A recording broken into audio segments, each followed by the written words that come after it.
was always thinking you had to work with water a lot of. Surprisingly, no. You, especially with doing stuff like this, you really don't want to add a whole lot of water to this because it'll make the clay softer, and it'll have a tendency to collapse. I'm just going along here. Sorry, we're new. No worries. I moved I away. leave my phone on. I have kids in school. We're both sick right now, so my phone is on too. So I moved away from it. Did you say you put a hole in it to keep it from? No, Oh, okay, I don't definitely. want to right now Definitely because I want no to keep hole. that air pressure. Okay. You can't fire something like that though because it would You have explode, to put a hole right? in it somewhere. Once Okay, I'm just thinking ahead. That's my brain. Sorry. At least you have one. Yeah, I was just wondering. It'd be like, what would happen if you put that in it? It would blow up. It would. Yes. You'd all come hunting you down. Okay. It would blow up in the... Yeah. Yes, we will put a hole in this. We'll actually, I'll probably do a little coil. I'll probably do a little coil top or something to it. I think we'll stand it up this way and we'll make that a base. So once we've got all of our coils done and everything, I like to take a rib, plastic rib. You can use a wooden one too if you want. I prefer to use these plastic ones.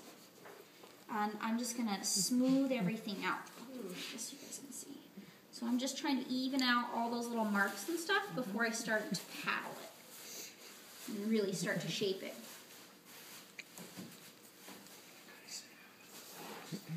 Joni, do you want this chair over here?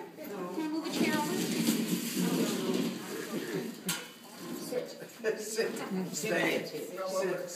So a lot of times you don't even know what you're making. You just kind of.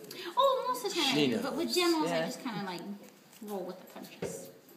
We'll start with something easy, please.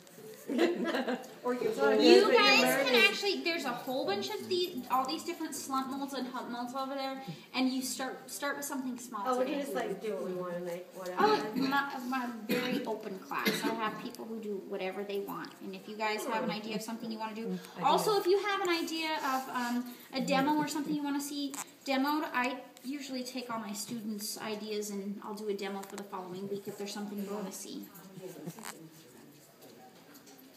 And if I don't know how to do it, I'll figure out how to do it, and then we'll do it, at a later time. I'm sure there's not much you can't do, if anything. The Titanic? What's that? The Titanic? It does have a boat-esque it look. does kind of, A boat-esque. All right, so at this point, I've got it pretty smoothed out pretty well. I'm really just running through the basics of putting this together. There's a lot of finish work on these that you'll end up having to do. One thing, if you notice, the back side of this has the texture from the canvas. This one doesn't. I smoothed out the slab before I put it in the mold, and that's something, if you do that before you put it in the mold, it makes having to get all this texture off of here so much easier. Do whenever it's flat. There's a huge scraper in there that I use just to go over the slabs, and I'll make it nice and smooth and a little bit easier whenever you're doing finishing work.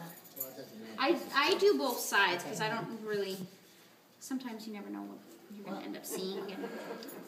Alright, so this, I'm going to take a paddle, and remember we have this like a balloon, so I don't have to worry so much about it collapsing. And a paddle is a fancy word for a wooden spoon from Walmart.